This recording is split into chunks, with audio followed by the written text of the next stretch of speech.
오늘 주신 말씀의 제목, 그러나 백성이 잠잠하고입니다.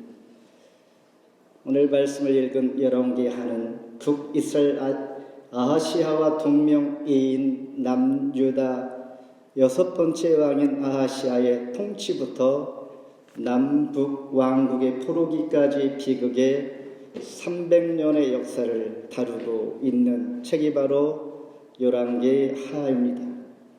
우상 숭배로 멸망한 이들로 하여금 회개하게 할 뿐만 아니라 메시아 왕국을 대망하게 하는 그 목적이 오늘 말씀에서 또한 열왕기하를 통하여 우리에게 교훈해 줍니다. 오늘 열왕기하 18장 이전의 17장에서는 북이스라엘이 210년의 짧은 역사로 아수르에 의해서 멸망하게 되면서 막을 내리게 됩니다. 그러면서 이제 18장에서는 아수르 산헤립 왕이 쳐들어와서 남유다를 포위하여 공격할 뿐만 아니라 조롱하게 됩니다. 그럼에도 불구하고 신기하게도 이스라엘 백성들은 왕의 명령을 지켜서 그러나 그들이 잠잠하고 but remained silent. 그들이 잠잠한 것은 왕의 명령을 의지하여 사실 싸울 힘도 없고 말을 줄지라도 말을 탈 만한 힘이 없는 이들에게 하나님께서는 주의 천사를 통하여 아수르 군대 18만 5천 명이 모두 하룻밤 사이에 송장으로 바뀌어지면서 우리에게 주시는 말씀의 교훈은 고난 가운데 비난을 당할지라도 하나님 앞에 믿음을 지켜 의뢰하며 침묵하던 히스기야 왕과 이스라엘 백성들처럼 하나님께서 어떻게 싸워 2022년을 믿음을 지키며 나아갈 수 있을까라는 귀한 교훈을 주기에 여기에서 그들의 지혜를 배워 저와 여러분이 새해를 열어가기를 원합니다. 첫 번째, 이제 누구를 의뢰하는가입니다. 20절 함께 읽겠습니다. 너희가 싸울 만한 계기와 영령이 있다라고 할 만은 이는 입에 붙은 말뿐이라. 너희가 이제 누구를 의뢰하고 나를 반역하였느냐. 우리 삶 가운데 우리는 삶의 기준과 틀이 모든 사람들에게 형성이 되어 있습니다. 그러나 이 형상, 삶의 모습은 어떤 것을 가지느냐에 따라서 결과는 매우 다르게 나타나는데 이를 우리는 프레임 법칙이다라고 말하고 있습니다. 여러분은 어떤 삶의 틀을 가지고 있습니까? 조금 많지 않은 수요지만은 각각의 모습은 다 조금씩 다릅니다. 요한복음 9장에 보면 예수님이 안식일에 소경을 고쳐 눈을 뜨게 하여 보게 합니다.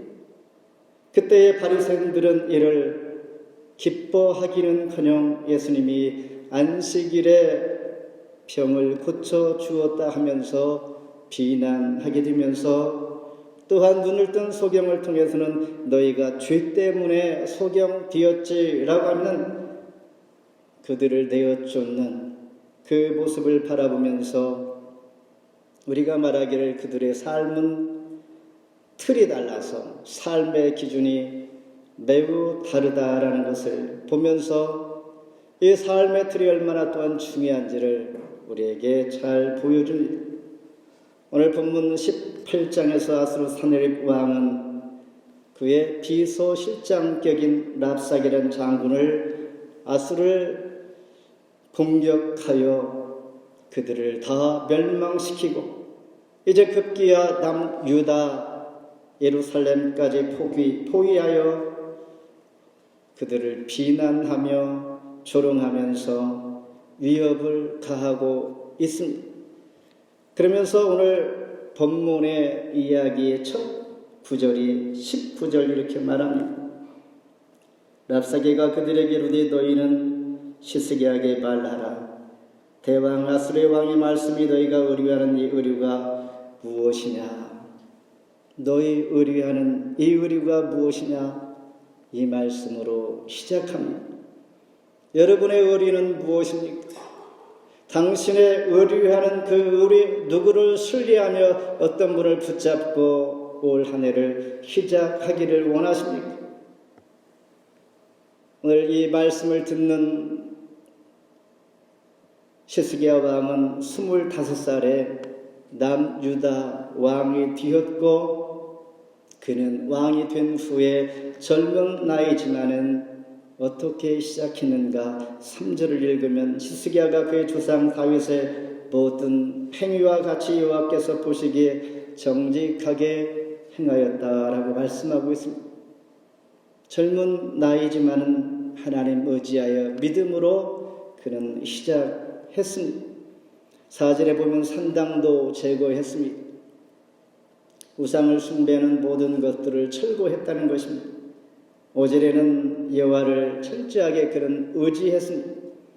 역대 29장 17절에 보면 그는 왕이 된 지 불과 16일째에 여호와의 전을 거룩하게 하여 하나님 앞에 경배하면서 남유다 모든 백성들을 초대할 뿐만 아니라 북쪽에 있는 북이스라엘 사람들까지 초대하여서 전국적으로 하나님 앞에 우리는 예배하는 사람이야 라고 부르면서 이렇게 선을 행하는 모습을 보게 됩니다.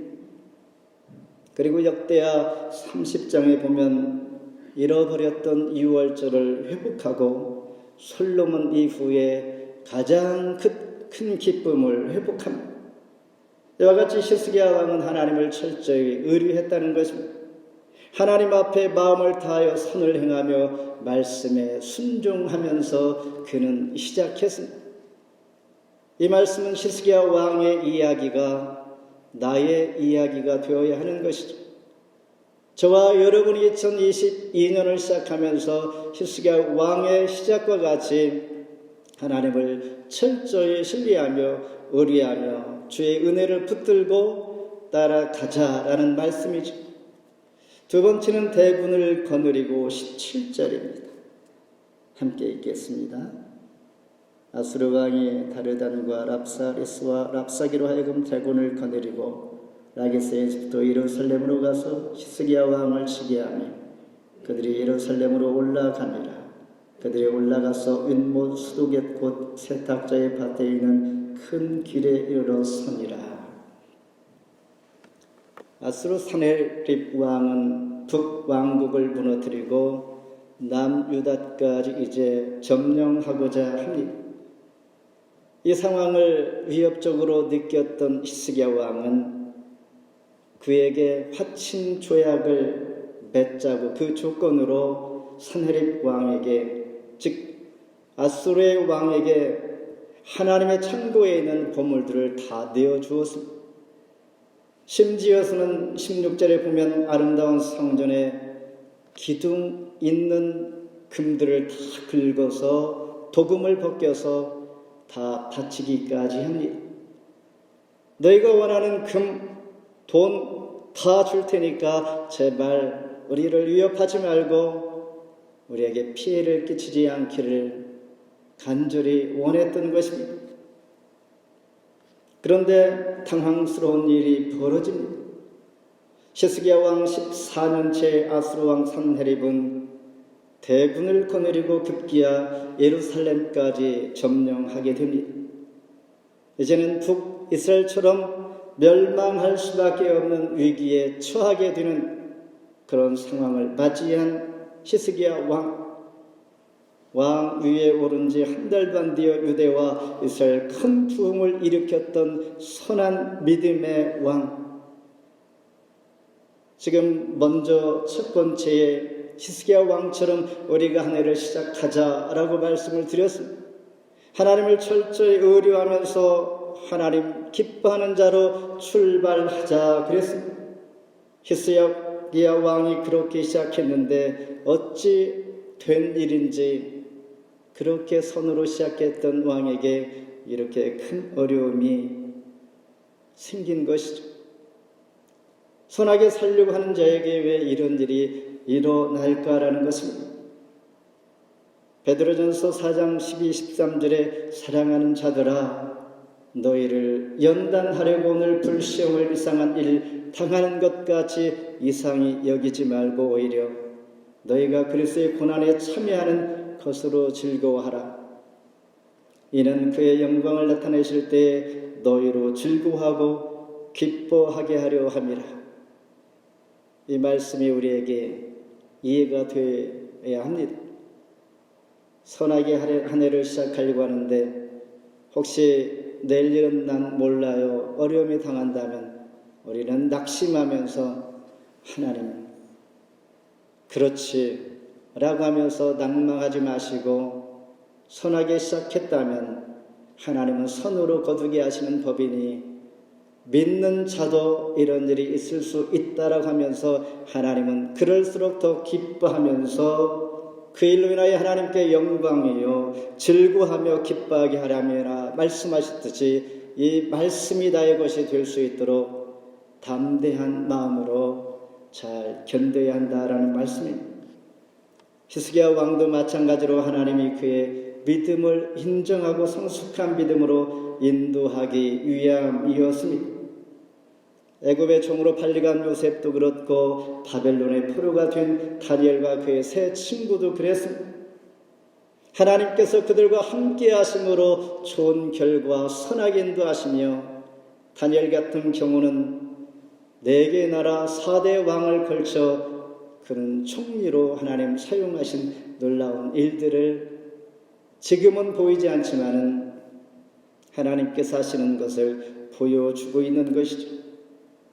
누군가가 너는 도대체 무엇을 믿고 기뻐하는가라고 물을 때에 나는 변함없이 새해 시작한 나의 결심과 믿음대로 하나님에 대한 확실한 의리가 나는 있을 뿐입니다 라는 이 고백이 한 해를 다 지나는 동안에 늘 고백할 수 있도록 오늘 이 말씀이 나에게 믿어지면서 결심할 수 있기를 바랍니다. 마지막으로 그러나 잠잠하고 36절인데 아마 파워포인트는 없으니 가지고 있는 성경 가지고 계신 분 저와 함께 읽겠습니다. 36절 그러나 백성이 잠잠하고 한마디도 그에게 대답하지 아니하니 이는 왕이 명령하여 대답하지 말라 하였음이라.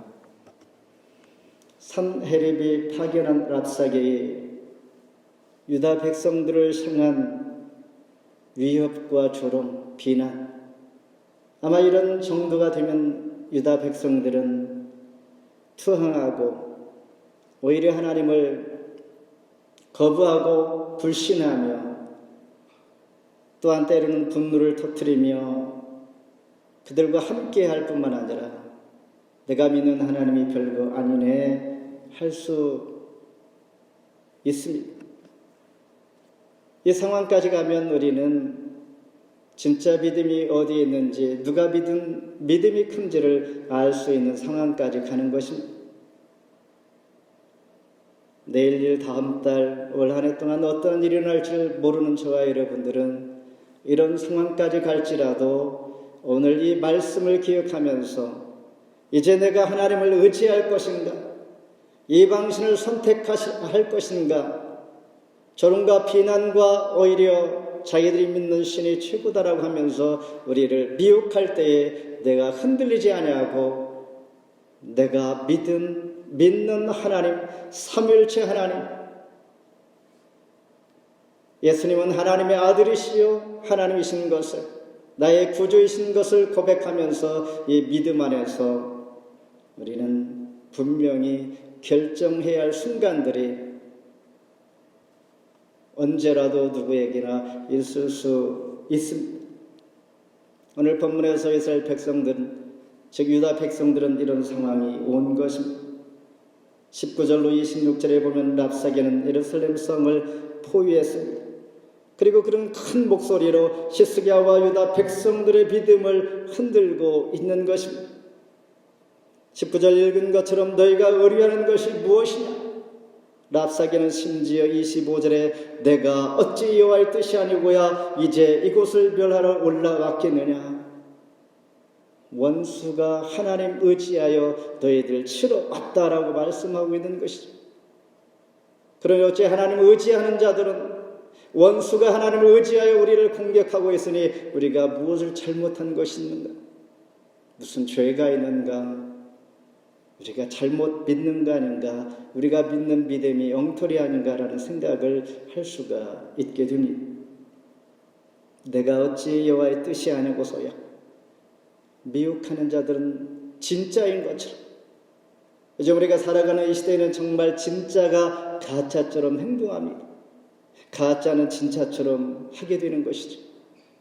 그러니 내 믿음이 불확실하면 가짜가 진짜처럼 행동할 때에 가짜를 붙들고 우리는 향하게 될 것입니다. 계속해서 랍사기는 유다 백성을 미혹하기 위해서 28절에 자신의 언어인 아람어, 당시에는 아람어가 국제어였습니다. 지금의 영어처럼 세계 공통의 언어 영어처럼 아람어가 그들의 언어였는데 유다 방언으로 남유다를 미혹하기 위해서 이렇게 말합니다. 너희는 대왕 아스로 왕을 말씀을 들어라. 사네립 왕이 대왕이요 하나님은 매우 작은 신이요 이렇게 표현하는 것이죠. 아스루 왕의 말씀, 대왕의 말씀, God is the great king. 원수의 왕이 가장 큰 왕이요 그들이 생각하는 이스라엘 백성들이 믿는 하나님은 little God, 매우 작은 신에 불과할 것이다. 이렇게 표현하고 있는 것입니다. 철저하게 하나님을 모독하고 있는 이들. 그러면서 30절, 31, 32절에 히스기야 왕의 말을 듣지 말라고 크게 외칩니다. 이런 상황에서 유다 백성들은 어떻게 행동을 했을까? 이것이 중요합니다. 마음을 미혹하고 유혹하며 흔들 때에 이 미혹을 당하는 자들이 하나님의 사람들이 이 순간에 그 마음은 어떠했는가라는 것을 우리는 기대하면서 또한 궁금해할 수 있습니다. 놀랍게도 아무 대답도 하지 말라는 히스기야 왕의 명령대로 그들은 잠잠하고 그랬습니다. 히스기야 왕은 19장 1절에 보면 붉은 배를 두르고 여호와의 전에 들어갔습니다. 다시 말해서 백성들을 향하여 미혹을 하는 자가 올 때 여러분은 흔들리지 말고 대답지 말고 잠잠해라. 이렇게 명령을 하고 이스라엘 백성들은 그 명령을 따르고 히스기야 왕은 하나님 앞에 전에 들어가 하나님 앞에 간절히 부르짖고 기도합니다.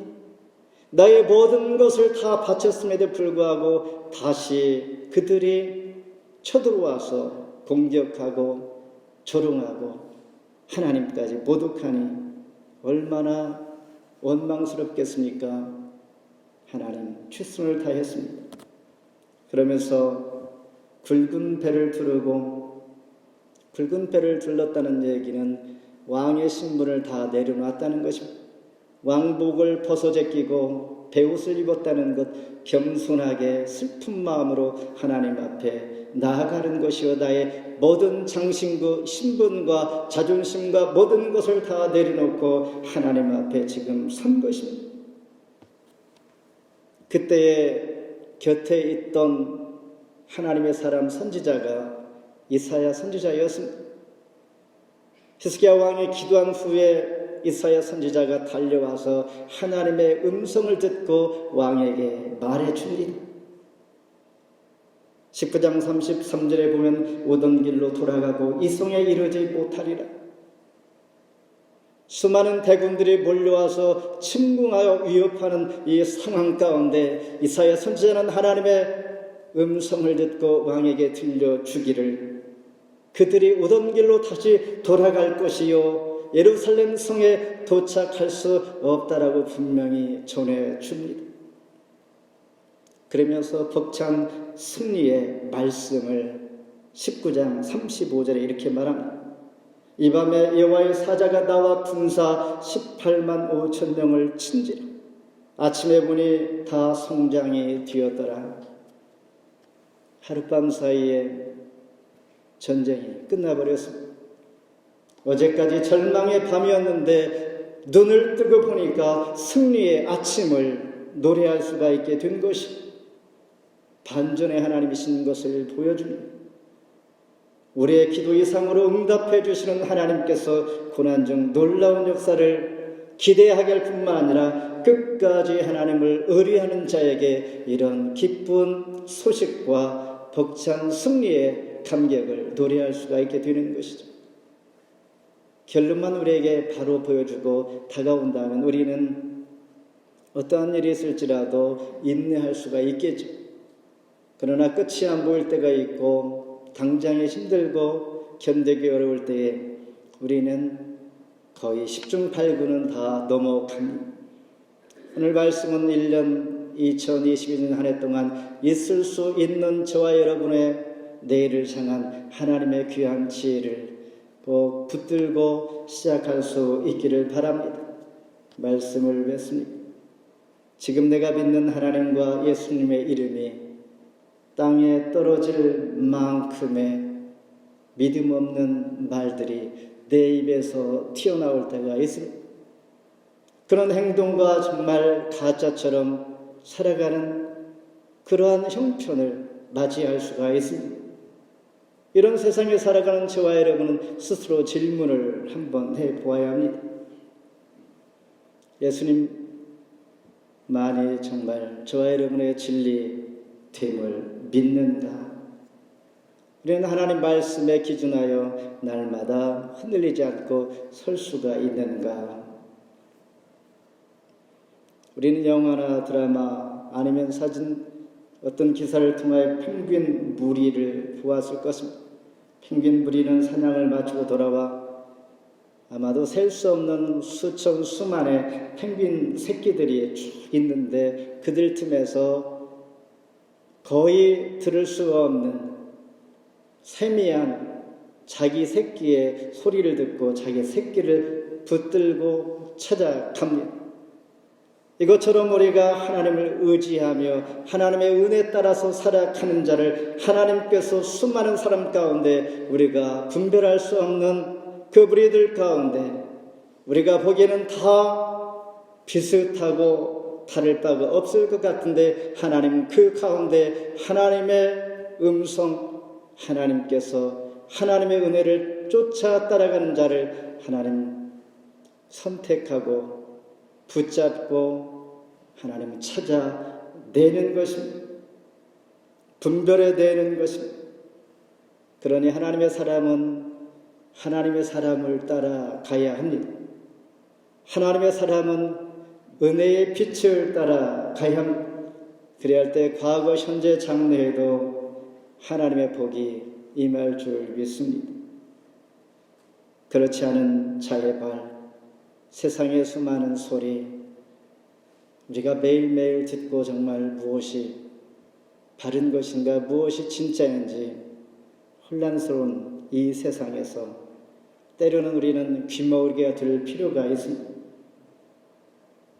그러나 백성이 잠잠하고 이 말씀이 2022년 한 해의 우리 교회의 표입니다. 시편 38편 13, 15절에 나는 귀먹은 자같이 듣지 아니하고 벙어리같이 입을 열지 아니하오니 나는 듣지 못하는 자 같아서 입에서 변박함이 없나이다. 여호와여 내가 주를 바라싸오니 때로는 귀머거리로 벙어리같이 어쩌면 그러나 백성이 잠잠하고 이 말씀은 소극적인 것 같은데 이 말씀은 철저히 하나님을 의뢰하고 하나님 명령을 붙잡고 있다라는 말씀이 결론은 벅찬 승리의 감격을 가져오게 하는 귀한 태도요, 믿음의 태도요. 한 사람도 아니고 전 백성이 왕의 명령을 쫓아 하룻밤 사이에 18만 5천 명을 승리로 성장이 되게 하시고 그것도 말을 탈 수 없는 자, 힘이 없는 자들이 하나님 앞에 기도했더니 하나님께서 주의 천사가 나타나 그들을 성장되게 하셨고 승리케 하시는 이 역사가 저와 여러분의 이야기가 될 수 있는 2022년 한 해가 되기를 주의 이름으로 축원합니다. 기도하겠습니다. 하나님